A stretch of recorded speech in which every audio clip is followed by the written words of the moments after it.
जैसे कि अमीर होने का शो ऑफ करना, फालतू में गैर जिम्मेदाराना तरीके से पैसा खर्च करना, और इसका नतीजा यह निकलता है कि एक दिन ऐसे लोग बैंक करप्ट यानी कंगाल हो जाते हैं।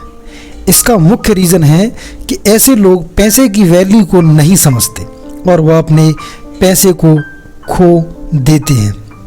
वैसे तो अमीर बनने के अनेक रास्ते हैं, लेकिन अपनी अमीरी को बरकरार रखने के लिए एक ही उपाय है कि हमें पैसों की वैल्यू को समझना चाहिए।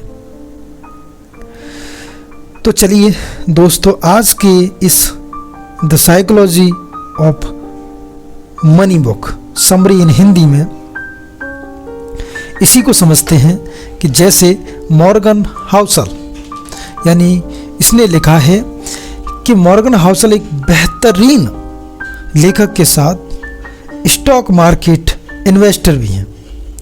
यह बुक हमें केवल साइकोलॉजी ऑफ मनी को नहीं बताती, बल्कि ये हमें और भी कई लेसन सिखाती है, जैसे कि पैसा कैसे जोड़ना सीखें, अमीर बनने के लिए माइंडसेट क्या होना चाहिए, क्योंकि सोचने का तरीका भी तो होता है ना। तो पैसे बर्बाद मत करो, पहला तो यही है, डोंट वेस्ट मनी। चलिए इसे हम एक कहानी के माध्यम से समझते हैं। ऑर्थर मॉर्गन हाउसल अपने बुक में लिखते हैं कि जब मैं एक होटल में काम किया करता था तो उन दिनों हमारे होटल में एक टेक्नोलॉजी एग्जीक्यूटिव आया करता था, जिसने अपने यंग एज में ही बहुत सारा पैसा और कंपनियां बना ली थी, लेकिन वह पैसे की कदर नहीं करता। पैसे के प्रति उसका व्यवहार बहुत ही स्टूपिड था। वह हर समय अपने पास नोटों की बंडल लेकर घूमता और शराब के नशे में हमेशा धूत रहता, अपने अमीरी होने का दिखावा करता। ऑर्थर मॉर्गन हाउसल आगे कहते हैं कि एक दिन इस इंसान ने कुछ ऐसा किया जिसके बारे में जानकर आप चौंक जाएंगे। दरअसल वह इंसान अपनी दोस्तों को एक नोट की गड्डी देकर कहता है कि इसे सोने के सिक्के में कन्वर्ट करके लाओ। इसके बाद वह अपने दोस्तों के साथ मिलकर इस सोने के सिक्के को समुद्र में फेंक दें और गेम खेलते हैं, कौन गोल्ड कॉइन कितनी दूर फेंक पाता है। पैसों के साथ उसका यह व्यवहार उसे जल्द ही बैंक करप्ट बना देगा। ऑर्थर मॉर्गन हाउसल अपने बुक में एक दूसरी कहानी भी बताते हैं। वो बताते हैं, ऑर्थर मॉर्गन हाउसल अपने बुक में एक दूसरी कहानी भी बताते हैं कि अमेरिका गांव का एक असाधारण व्यक्ति जिसका नाम रोनाल्ड जेम्स था, जिसने 25 वर्षों तक गैस स्टेशन पर कारों की मरम्मत की, 17 वर्षों तक फर्श पर झाड़ू लगाया। लेकिन जब उस व्यक्ति की मौत 92 ईयर्स बाद हुई तो उसके चर्च देश विदेश न्यूज चैनल और अखबारों में होने लगी, क्योंकि मरते समय उस साधारण सफाई कर्मी के पास 58 करोड़ की संपत्ति थी, जिसमें 43 करोड़ रुपए उसने चैरिटी में दान किए था। बाकी के 15 करोड़ रुपए अपने सौतेले बच्चे के लिए छोड़ गया था। आखिर उसके पास इतना पैसा आया कहाँ से? इसके बारे में पता किया गया तो पता चला कि ब्लू चिप फंड में पैसे लगाया करता था और कंपाउंडिंग के पावर से उसका छोटा सा इन्वेस्टमेंट इतना बड़ा नेटवर्थ बन गया। अब ऑर्थर मॉर्गन हाउसल उस टेक्नोलॉजी एग्जीक्यूटिव और एक साधारण से सफाई कर्मचारी के पैसे के प्रति बिहेवियर को कंपेयर करते हैं और कहते हैं कि पैसों को अर्न करना या उसे सेव करने के लिए किसी टेक्निकल नॉलेज की ज़रूरत नहीं है, बल्कि यह उसके ऊपर डिपेंड करता है कि आप पैसों को कैसे खर्च करते हैं, पैसे के प्रति आपका रवैया कैसा है। पैसा कमाना एक स्किल है जिसे कोई भी इंसान सीख कर फाइनेंशियली सक्सेस पा सकता है। जहां एक टेक्नोलॉजी एग्जीक्यूटिव वेल एजुकेटेड होने के बावजूद बैंक करप्ट हो गया, वहीं एक सफाई कर्मचारी जो बिना पढ़े लिखे होने के बावजूद पैसे के प्रति बिहेवियर को इतना अच्छा रखता है कि ब्लू चिप स्टॉक में इन्वेस्ट करता है और एक दिन करोड़पति बन जाता है। कोई भी मूर्ख नहीं है, no one is crazy. Arthur अपने नेक्स्ट लेसन में कहते हैं कि बहुत से लोग अपने पैसों के साथ मूर्खतापूर्ण व्यवहार करता है, हालांकि वे लोग मूर्ख नहीं हैं। असल में आज की पीढ़ियां फिल्म देखने, लॉटरी का टिकट खरीदने और गेम खेलने के पीछे अपने पैसों को ज़्यादातर बर्बाद यानी हिस्सा कर खर्च कर देते हैं। यह काम ज़्यादातर वही लोग करते हैं जो गरीब होते हैं, जो इमरजेंसी में 20 या 25 हज़ार रुपये भी अरेंज नहीं कर सकते। क्या ऐसे लोगों का लॉटरी टिकट खरीदने का कोई सेंस बनता है? ऐसे लोगों को उन पैसों का इमरजेंसी नीड के लिए बचा कर रखना चाहिए, जो कि वह लोग नहीं करते। उन लोगों का कहना है कि पैसा सेविंग करना हम लोगों के लिए पॉसिबल नहीं है, क्योंकि हम जितना कमाते हैं उससे कहीं ज़्यादा रुपए खर्च हो जाते हैं। हमारे पास सेविंग की पॉसिबिलिटी ही नहीं है। ऐसे में बड़ी गाड़ियाँ और बड़े घरों के बारे में सोचना, बड़े स्कूलों में अपने बच्चों का एडमिशन कराना, यह सब हमारे पहुंच से बाहर है। इन्हीं सपनों को पूरा करने के लिए हम लॉटरी टिकट को खरीदते हैं। आपको यह बात मूर्खतापूर्ण लगेगी, क्योंकि जिस चीज़ को कोई पाना चाहता है वही चीज़ आपको बहुत ही आसानी से मिल जाती है, लेकिन आप उसकी कद्र नहीं करते जो किसी दूसरे व्यक्ति के लिए सपना है। ऑर्थर मॉर्गन हाउसल इस कहानी के जरिए लोगों को यह संदेश देना चाहते हैं कि चाहे वह व्यक्ति गरीब हो या मिडिल क्लास से बिलोंग करता हो या बहुत अमीर हो, वह अपने फाइनेंशियली रिलेटेशन फैसले एक्सेल सीट का एनालिसिकल करके नहीं लेता, बल्कि वह अपने फैसले परिस्थितियों और भावनाओं से प्रभावित होकर लेता है। ऐसा हो सकता है कि जो फैसले मैं लूं वो आपको मूर्खतापूर्ण लगे, या यह भी हो सकता है कि जो फैसले आप लें वह मुझे मूर्खतापूर्ण लगें।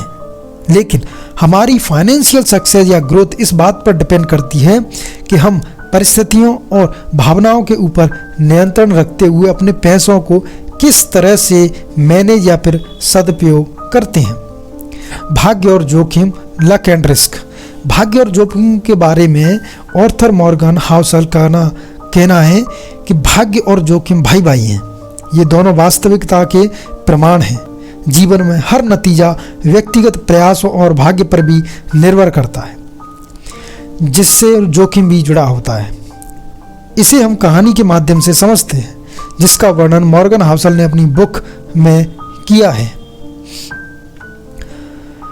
वह लिखते हैं कि 1968 में जब बिल गेट्स एक स्कूल में पढ़ते थे, उस समय पूरे वर्ल्ड में 30 करोड़ उनके जैसे स्टूडेंट हाई स्कूल में पढ़ा करते थे। वह जिस लेक साइड स्कूल के में पढ़ा करते थे फाइनेंशियली मजबूत थी। उनके पास बच्चों को सिखाने के लिए कंप्यूटर भी था। बिल गेट्स उस दौरान के लक्की स्टूडेंट थे जिन्हें कंप्यूटर सीखने का मौका मिला। ऑन रिकॉर्ड बिल गेट्स ने एक इन्वेस्ट में यह बात कही थी, अगर लेक साइड स्कूल नहीं होता तो शायद मेरी कंपनी माइक्रोसॉफ्ट भी नहीं होती।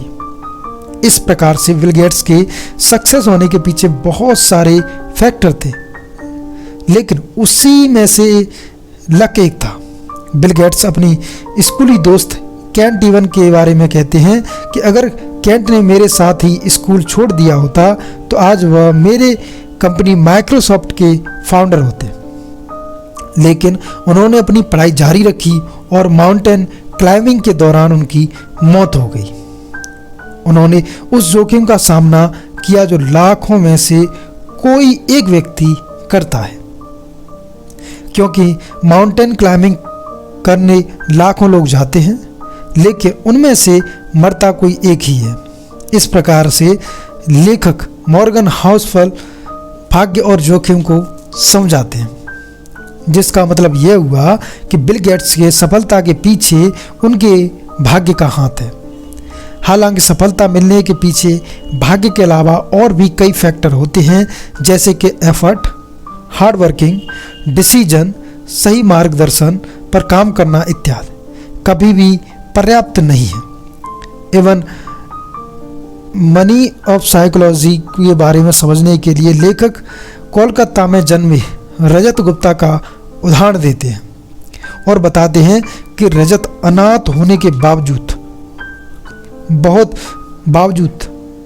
40 साल की उम्र में प्रेजेंटेगस कंसल्टिंग फर्म मैकनी के सीईओ बने।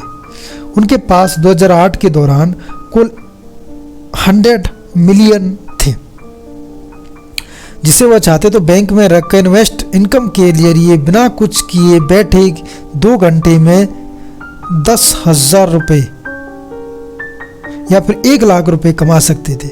लेकिन वह इतने पैसों से संतुष्ट नहीं थे। वह करोड़पति से अरबपति बनना चाहते थे। उस व्यक्ति में गोल्डमैन सच इन्वेस्टमेंट बैंकिंग कंपनी के डायरेक्टर थे। उनके पास इतना पैसा रहने के बावजूद वह लालच में आ गए और ऐसा काम कर दिया जिससे वर्षों का बनाया रेपुटेशन मिट्टी में मिल गई। वह बोर्ड मीटिंग में मिले सीक्रेट जानकारी को फाइनेंशियल प्रॉफिट के लिए बेच दिया करते थे। इनसाइडर ट्रेडिंग के गुनाह में उन्हें दोषी करार देकर जेल में डाल दिया गया। रजत गुप्ता में एग्जाम्पल से लेखक समझना चाहते हैं कि ऐसे बहुत लोग हैं जो अपनी फाइनेंशियली गोल को अचीव कर लेने के बावजूद भी दूसरा फाइनेंशियली गोल अचीव करना चाहते हैं। ऐसे लोग रुकते ही नहीं, एक फाइनेंशियल गोल पूरा होने के बावजूद दूसरे गोल को पूरा करने में लालच में लग जाते हैं। लेकिन ऐसा न कर पाने पर पैसे से ज़्यादा अपने परिवार एवं सुख शांति को महत्व दें, क्योंकि ज़्यादा पैसा लालच आपके दिमाग शांति को भंग कर सकता है। इन सभी के अलावा दूसरे व्यक्ति के फाइनेंशियली ग्रोथ से अपनी ग्रोथ की तुलना कभी ना करें। जैसे कि मेरे दोस्त के पास रेंज रोवर है, ऑडी है, तो मेरे पास भी होनी चाहिए। ऐसी सोच को अपने दिमाग से निकाल देना ही ठीक है। Money compounding, the psychology of money compounding के विषय में कहना है कि वॉरेन बफेट जब बच्चे थे तब से स्टॉक मार्केट में इन्वेस्ट करते थे। आज के समय में उनकी नेटवर्थ 86.5 बिलियन डॉलर है। इसमें से उन्होंने 81.5 बिलियन डॉलर रिटायरमेंट यानी 60 वर्ष की उम्र में इकट्ठा की है। इसमें कोई संदेह नहीं है कि आज के समय में वॉरेन बफेट अद्भुत इन्वेस्टर हैं, लेकिन उनके जीवन से यह सीखने को मिलता है कि पैसा बनाने के लिए कंसिस्टेंटली इन्वेस्ट करते रहना चाहिए। यहाँ एक नॉर्मल इंसान 20 वर्ष की आयु में पढ़ाई करता है, वहीं वॉरेन बफेट उस समय 9.3 मिलियन डॉलर के मालिक थे। इस उदाहरण को देखकर यह कहा जा सकता है कि वॉरेन बफेट के कामयाबी के सबसे बड़ा रीजन छोटी उम्र से ही इन्वेस्ट करना है, जिसे उन्होंने रिटायरमेंट की उम्र तक कंटिन्यू चालू रखा था। ऑर्थर मॉर्गन हाउसल अमीर बनना या फिर कटिंग अमीर बनना रहना के विषय में उनका कहना है कि अमीर बनना बहुत आसान है, लेकिन हमेशा अमीर बने रहना इतना आसान नहीं है, क्योंकि ज़्यादातर लोग बिजनेस स्टार्ट के बाद कुछ दिनों में फेल हो जाते हैं। ऐसा बहुत सारे सेलिब्रिटी करते हैं जिन्होंने फाइनेंशियली ग्रोथ किया है, लेकिन समय बीतने के बाद ही ब्रोकन हो गए। वह अपनी अमीरियत बरकरार नहीं रख सके। इसीलिए अपने career, business field, stock marketing, investment के क्षेत्र में सक्सेस पाने के लिए सबसे ज़रूरी है कि हम लंबे समय तक सरवाइव कर सकें। इसे आप समझने के लिए वॉरेन बफेट का उदाहरण लिए जा सकता है कि हम ऐसा इसीलिए कह रहे हैं कि वॉरेन बफेट के साथ ऐसा बहुत सारे इन्वेस्टर थे जिन्होंने स्टॉक मार्केट में इन्वेस्ट किया, लेकिन वॉरेन बफेट की तरह कामयाबी हासिल नहीं कर सके। इसका मुख्य कारण यह रहा है कि वह लंबे समय तक स्टॉक मार्केट में सरवाइव नहीं कर सकी, जिसकी वजह से वह लोग फेल हो गए। The psychology of money in Hindi से हमें सीखने को मिलता है कि अमीर बनने के अनेक रास्ते हैं, लेकिन कंटिन्यू अमीर बने रहने का एक ही रास्ता है। पैसे की इज्जत करना, उन्हें सही जगह पर इस्तेमाल करना, आपके पास जो भी है उसी में खुश रहना सीखें, हम्बल और बने रहें। तो इस प्रकार आज हमने साइकोलॉजी ऑफ मनी बुक को पूरा किया है। अगर आपको इस वीडियो से थोड़ा सा भी फ़ायदा हुआ हो, आप चाहते हैं कि आपके साथ आपके दोस्तों का भी भला हो, आपके परिवार में जो भी लोग हैं जो साइकोलॉजी ऑफ मनी को समझना चाहते हैं, उनके लिए आप ऐसा कर सकते हैं कि इस वीडियो को शेयर कर सकते हैं, वीडियो को लाइक कर सकते हैं और चैनल को सब्सक्राइब कर सकते हैं आने वाली वीडियो की नोटिफिकेशन के लिए। तो मिलते हैं एक नेक्स्ट वीडियो में, तब तक के लिए बाय बाय।